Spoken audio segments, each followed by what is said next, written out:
शरद पवार यांचे आजचे सगळे कार्यक्रम आणि दौरे रद्द करण्यात आलेले आहेत। शरद पवारांची प्रकृती अस्वस्थ असल्याची माहिती मिळते।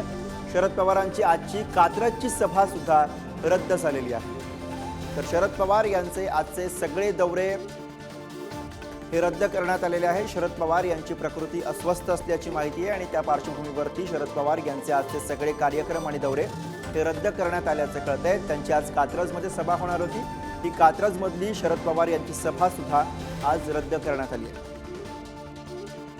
थोडासा आवाजाला एकूण त्रास झाल्याचं मला असं समजलं आणि त्यामुळे फक्त एखाद दिवसाचा हा आराम करावा लागणार आहे आणि माझ्याकडेच याच्या आदरणीय साहेबांची सभा होती, परंतु या पद्धतीनं जो उन्हाचा त्रास आहे हा अनेकांना होतो आणि त्यामध्ये सातत्यानं आदरणीय शरदचंद्रजी पवार साहेब दिवसाला 3-3, 4-4 सभा घेत महाराष्ट्रभर ही जी धावपळ करतात, तो एखादा दिवस हा आराम करावा लागेल आणि तो एखाद दिवस आराम झाला की पुन्हा पवार साहेब त्याच ऊर्जेनं आणि त्याच ताकदीनं पुन्हा महाराष्ट्र पिंजून काढण्यासाठी सज्ज होते।